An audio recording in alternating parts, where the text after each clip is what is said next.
Buenos días, Florentino. Muchísimas gracias por estar aquí. Vamos a hablar de relaciones internacionales en el contexto del mundo post-elecciones de Estados Unidos. En primer lugar, ¿qué votó y qué no votó la sociedad estadounidense el pasado 5 de noviembre? Buenos días, don Albert. Encantado de estar aquí en la Fundación Civismo y de participar en vuestras actividades.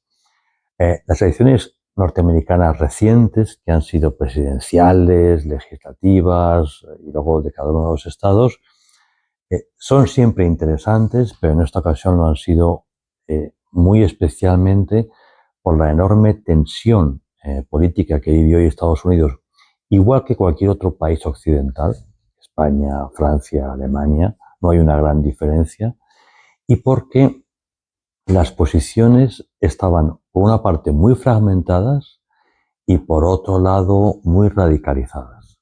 El Partido Demócrata se presentaba con una plataforma muy sesgada hacia la izquierda, o sea, volvía en cierta medida a los años de McGovern, rectificaba el moderantismo tanto de Clinton como en menor medida por las circunstancias de Biden, retomaba a Obama, pero sin la habilidad política de Obama.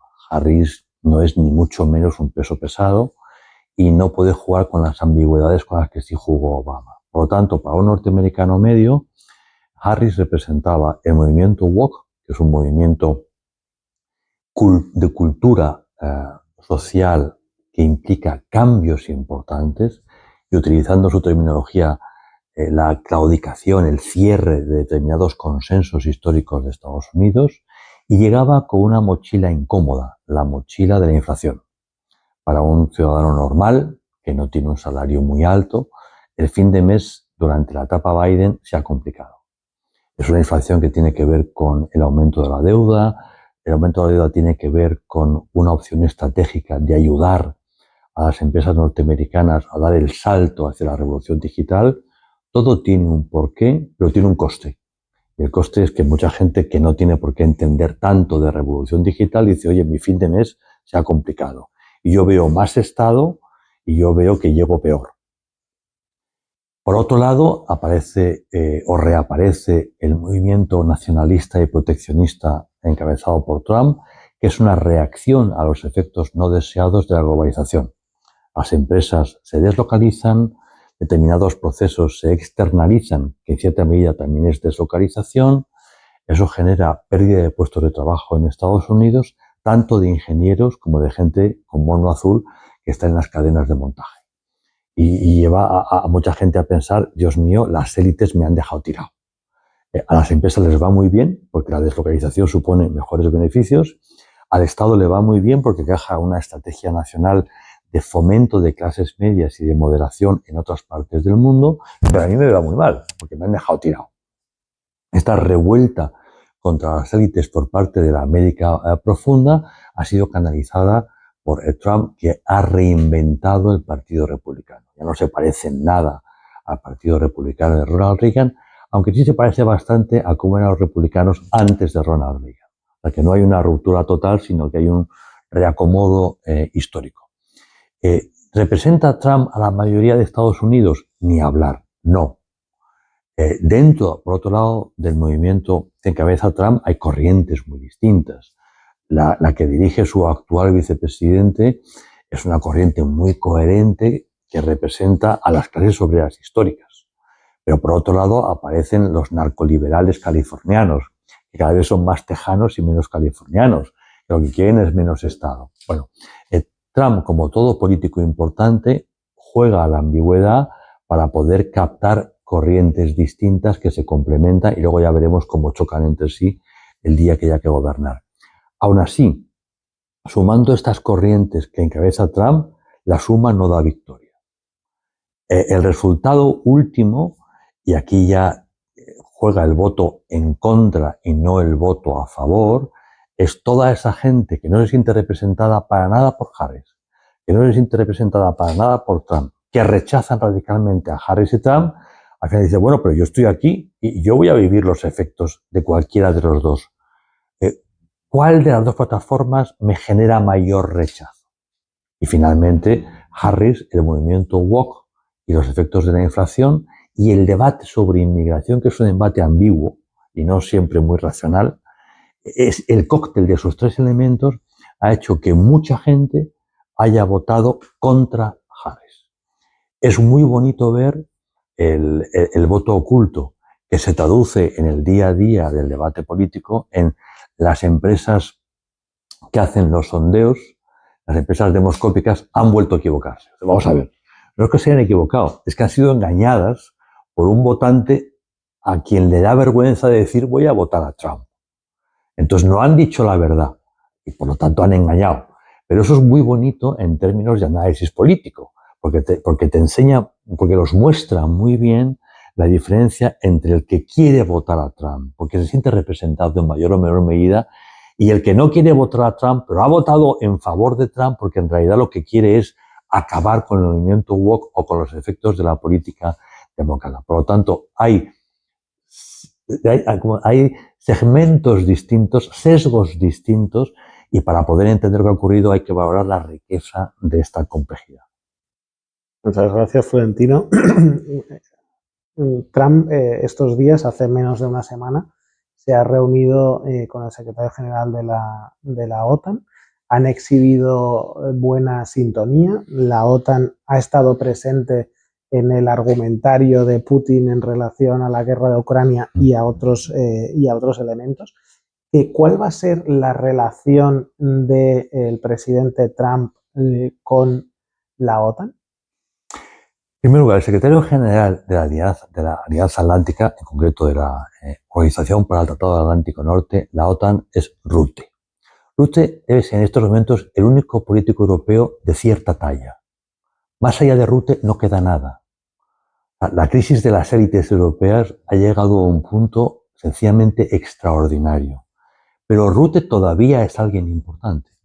Rutte es historiador de formación, ha sido profesor de historia, es decir, se sabe la historia europea, sabe lo que es la OTAN, sabe lo que es la Unión Europea y entiende muy bien la reconstrucción europea desde la Segunda Guerra Mundial. No es cualquiera. En este sentido, digamos, se parecería a alguno de los últimos grandes dirigentes como Helmut Kohl, que también era historiador, que también tenía una formación muy sólida sobre lo que era historia.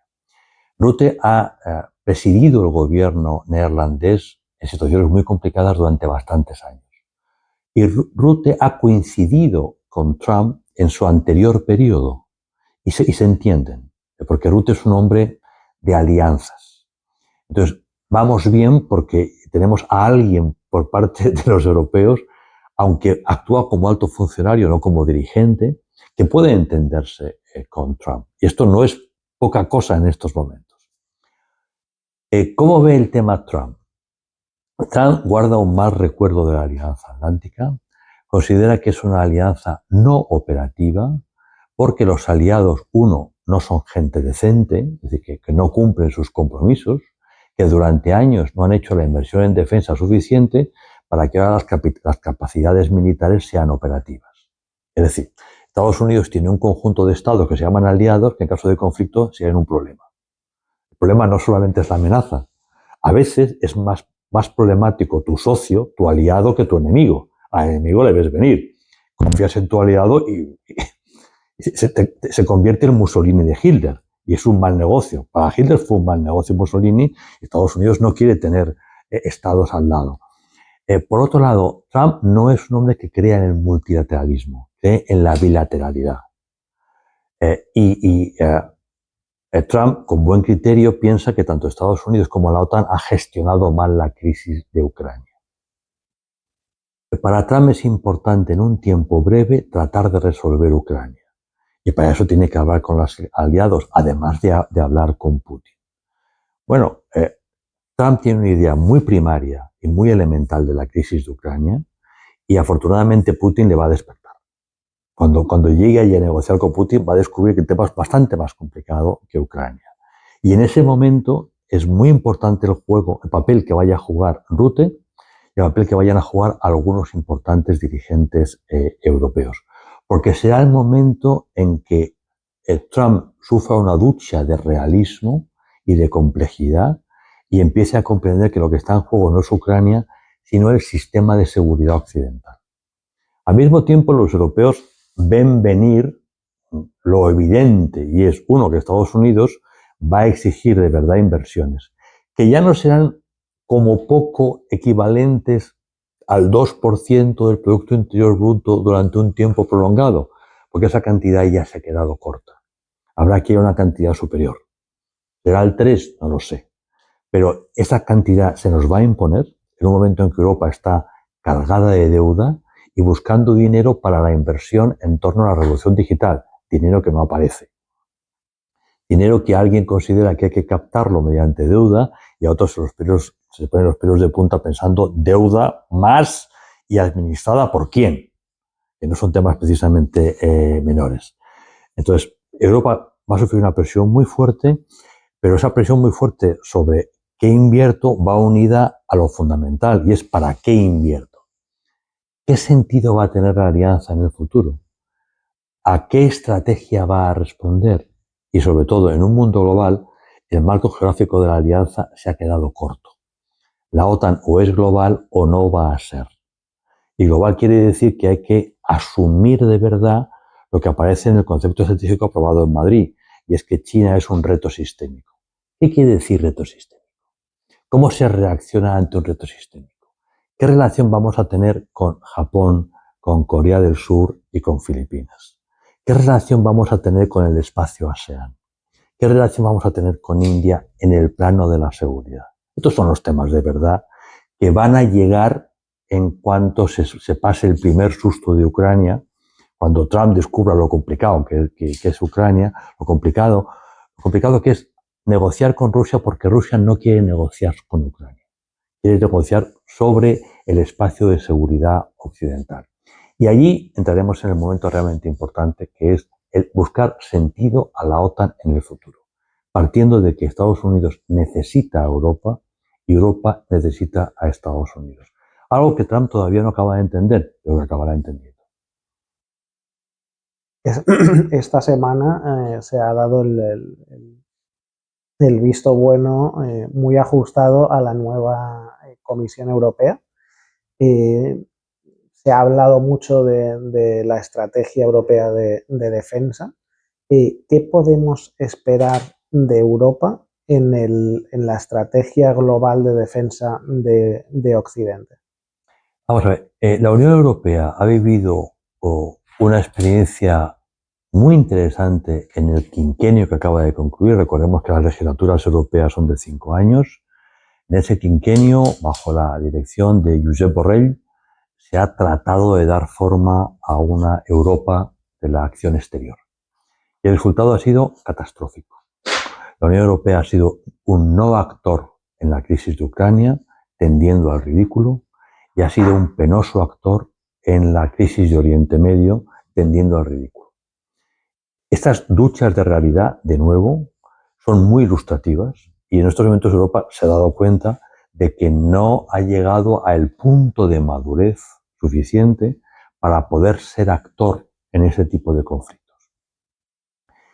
En ese proceso también ha aprendido, sobre todo por la crisis de Ucrania, que Europa ha dejado de tener industria de defensa, que no tenemos industrias capaces, además de generar producto demandado por los ministerios de defensa. Ya no hay apenas industria exclusivamente de defensa, está la industria que produce bienes para el mercado civil y para el mercado militar. En estos momentos hemos dejado de tener esa industria porque decidimos unilateralmente que la paz estaba consolidada en Europa. Es el tipo de tontería que uno hace cuando pierde el sentido común. Y Europa ha perdido el sentido común en muchos sentidos como consecuencia del cómodo protectorado norteamericano y de los efectos culturales del estado de bienestar. Ha habido momentos que los europeos nos hemos instalado en un universo paralelo. Ahora estamos descubriendo que ese universo paralelo en el fondo era una invención, que estamos en el universo normal. El universo normal tiene problemas. Entonces, ahora es muy urgente restaurar esa industria. Y por lo tanto, en lo que se va a centrar la Comisión Europea y consiguientemente la Unión, no es tanto en hacer acción exterior, que ya sabemos que no podemos, Ya sabemos que el sueño de ser actor estratégico, de lo que presumía Josep Borrell, eso no va a ninguna parte durante un tiempo, y que lo que urge es la industria de defensa, es el armamento. Por eso, esta nueva comisión recién aprobada tiene por primera vez un comisario de defensa. Uno puede pensar que este comisario de defensa se va a dedicar a la defensa. No, no se va a dedicar a la defensa. Se va a dedicar a la industria de defensa, que básicamente es industria. Y que tiene un problema para la defensa, y es que cuando uno tiene industria de defensa, se empeña en imponer a sus generales y almirantes los productos que fabrica, los necesiten o no. Entonces vamos a vivir una tensión entre los estados mayores que dicen, necesito estas capacidades, y los políticos van a decir, estupendo, se lo compras a esta industria que es nuestra. Y va a decir, no, prefiero no tener ese producto que no es el mejor, no es el más apropiado. Bueno, y eso va a tener que ver también con otra historia, y es que con Trump vamos a vivir una presión muy fuerte para que Europa compre producto norteamericano en el plano de la defensa. Y eso también es delicado. Entonces, bueno, la relación, el triángulo no amoroso entre industria, políticos y militares va a vivir tiempos de intensidad en este próximo quinquenio. Has comentado el papel de la industria orientada a la defensa. Vemos una Alemania en cierta crisis económica y política, con una caída del gobierno de Scholz. ¿Qué podemos esperar de este periodo electoral en Alemania y del resultado de esas elecciones? Es decir, ¿qué nos jugamos todos los europeos en las elecciones de Alemania? Alemania no es solo un Estado europeo, es el más importante. Geográficamente es la columna, está en el centro. Industrialmente se supone que es con diferencia el motor industrial y consiguientemente tiene que asumir un liderazgo político muy importante. Y vamos por partes. La crisis económica alemana es crisis de modelo industrial. No es solamente una mala racha. No, es mucho más complicado. O sea, Alemania lleva años invirtiendo en un modelo industrial equivocado. Y lo sabían. O sea, no puedes seguir produciendo bienes característicos de la segunda revolución industrial desarrollados con elementos básicamente electrónicos de la tercera revolución industrial cuando estás en la cuarta revolución industrial. Es absurdo. Lo sabían, pero no sabían cómo reaccionar. Han cometido errores estratégicos tremendos en el plano de la energía y han generado una dependencia de mercados complicados como el chino, que al final, si tú dependes de la energía rusa y del mercado chino y de la protección de seguridad norteamericana, vete al psiquiatra directamente porque algo has hecho muy mal. Ese es un triángulo imposible. Hay elecciones en febrero, y en esas elecciones damos por sentado que el partido que va a ser más votado es la Unión Cristiano-Demócrata, que tiene un presidente importante, un primer dirigente importante, entre otras cosas porque es alguien que sabe de verdad de economía y de industria. Viene de ese mundo, ha triunfado en ese mundo, es una persona llamada para retocar el modelo. Pero más allá de retocar el modelo, uno tiene que conformar mayoría. Con los sondeos que hoy tenemos, eso tendría que hacerlo con la Alternativa por Alemania, que es un partido de extrema derecha de verdad. No es Meloni, ni es Le Pen. Es un partido peligroso. Pero si no es con ese partido, no está muy claro cómo lo puede hacer. Y ese partido además es prorruso. Cuando a Alemania le toca ahora dar forma a una Unión Europea claramente dirigida a contener Rusia. La situación es enormemente delicada porque podemos además encontrarnos con que después de las elecciones de febrero pasen meses antes de que se pueda formar gobierno. Y todo eso va a paralizar a una Unión Europea donde el otro actor de referencia, Francia, tiene en estos momentos un gobierno sin mayoría parlamentaria, que puede caer pasado mañana. Y un presidente en su segundo mandato rechazado por la derecha, por el centro y por la izquierda. Una Francia que está profundamente debilitada. Bueno, pues esta es la realidad europea. La locomotora, el eje París-Berlín, está tocado. Y las visiones entre unos países y otros dentro de la Unión son francamente distintas. Así que son tiempos aciagos. Muy bien, muchas gracias. Pasando, siguiendo el Mediterráneo, nos encontramos con Oriente Medio, que hemos visto estos días que se ha firmado un alto al fuego en el Líbano.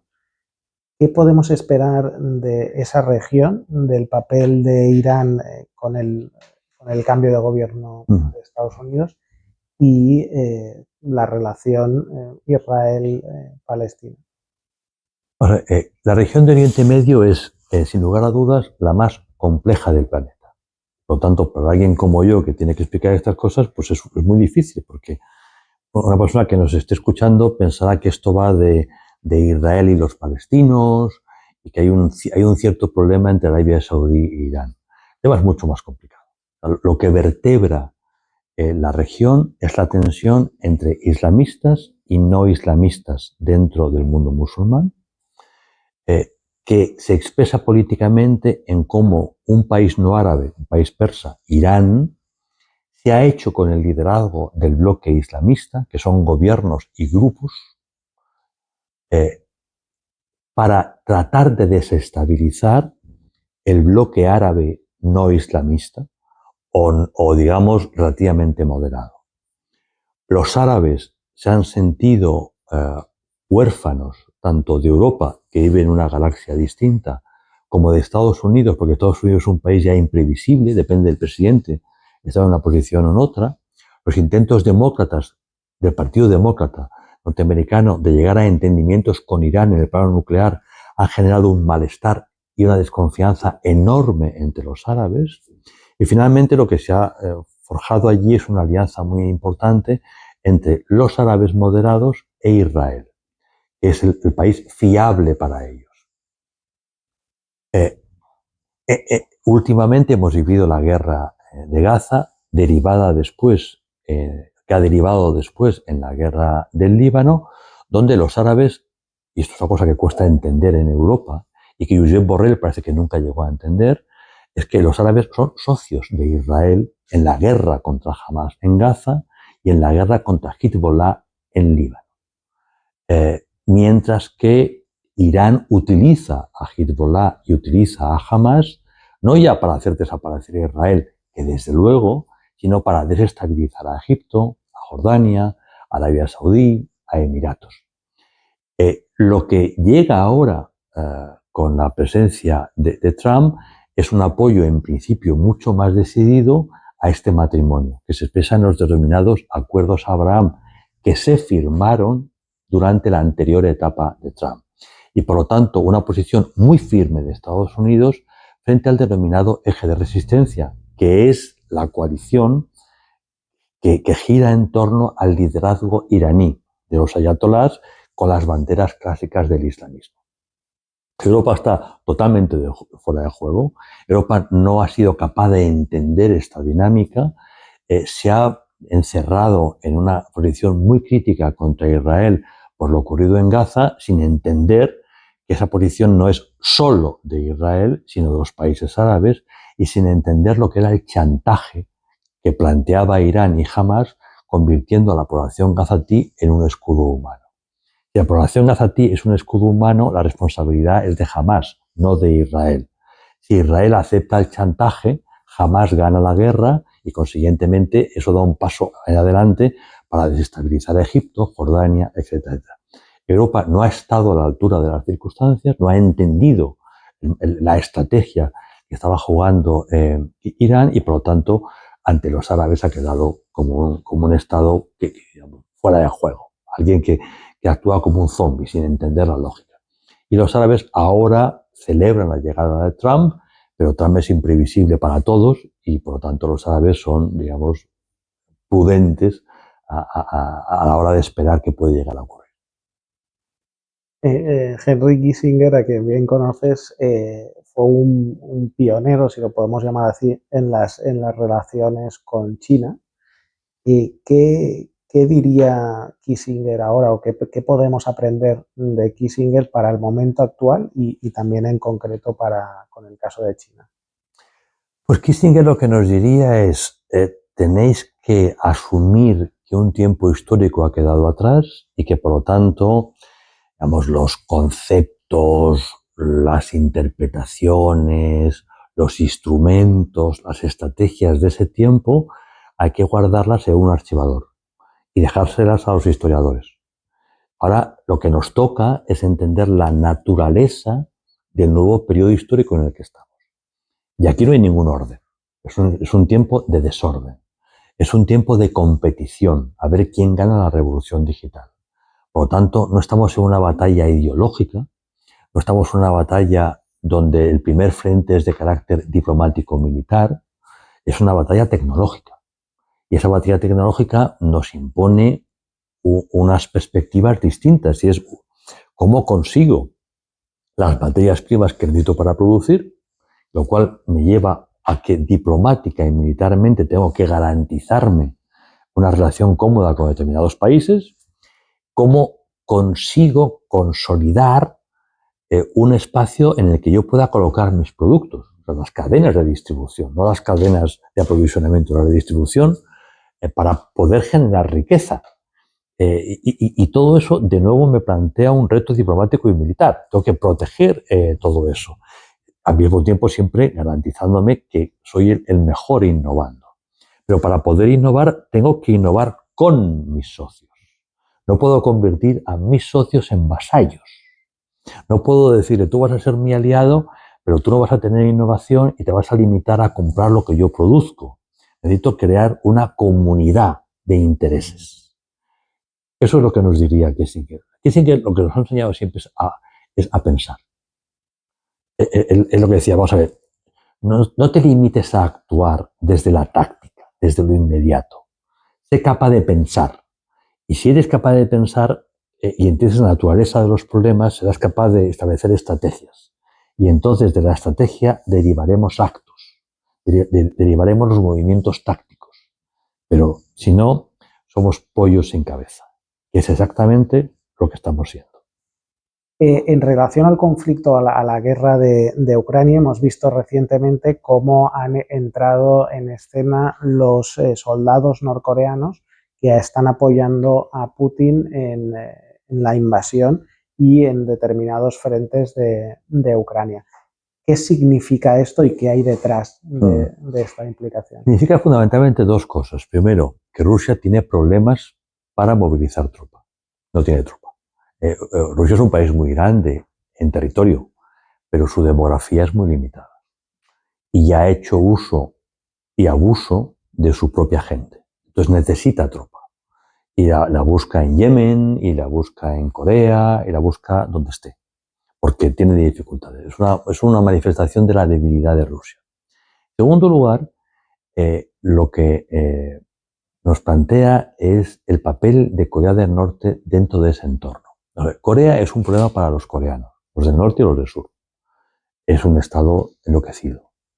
Durante mucho tiempo, Rusia y China les han dado una cierta protección para impedir la unificación de Corea, ya que eso significaría un triunfo del mundo liberal. Y hay que evitar los triunfos del mundo liberal. Pero esa protección era limitada. Es decir, que se trataba de aislarlos. Cuando les das cancha, evidentemente Corea está recibiendo algo. ¿Qué está recibiendo Corea del Norte de Rusia? Pues aquello que Rusia quería evitar antes, que es tecnología militar. Está dando posiblemente tecnología de cohetes, está dando elementos que hace que Corea del Norte sea más peligroso para todos. Porque Rusia y China temen a Corea del Norte como lo teme Corea del Sur o Japón, porque es un país un poquito enloquecido. Así que ciertamente Corea del Norte ahora gana, visibilidad, gana capacidad tecnológica y se convierte en un actor más peligroso para sus amigos, para China y para Rusia y desde luego para todos los demás. En un momento de la entrevista has hablado de Meloni. Hemos visto un cierto viraje desde posicionamientos que la llevaron a ocupar la presidencia italiana. ¿Qué papel está jugando ahora, en particular Meloni, que hemos visto que ha logrado introducirse también en la nueva Comisión Europea, en el liderazgo europeo, que está un poco más débil en Alemania? Meloni llega al gobierno italiano en coalición. Entre otras cosas, entre otros, con el equivalente al Partido Popular de España en Italia, es decir, a un miembro del Partido Popular Europeo. Y ella llega con un conjunto de banderas que son las que ahora está asumiendo el Partido Popular Europeo a la vista de su experiencia electoral. El Partido Popular Europeo le ha ido bien, pero al mismo tiempo ha captado que sus votantes no están de acuerdo con muchas de las cosas que ha hecho la Comisión. Una comisión presidida por una señora que aparentemente es del Partido Popular Europeo, aunque su gestión tiene mucho más que ver con el Partido Socialista Europeo que con el Partido Popular Europeo. Me refiero a la señora von der Leyen. Bien. La Comisión ha necesitado del apoyo de Meloni. Y en estos momentos, Meloni se convierte en alguien muy importante en esta revisión por parte del Partido Popular Europeo de su programa, para hacerse más creíble en torno a la revisión de todo lo que tiene que ver con ecología, con economía verde, sostenible, etcétera, etcétera, con energía y con política migratoria. Así que Meloni, evidentemente, en estos momentos cuenta. Ella está ahora teniendo problemas a la hora de implementar su propia política migratoria porque choca con el marco legal europeo y italiano. Entonces los jueces le dicen, mire, nosotros no participamos en las batallas políticas, pero modifica el marco legislativo, usted no puede hacer lo que está queriendo hacer. Y eso, supongo, le está provocando un desgaste en la política italiana.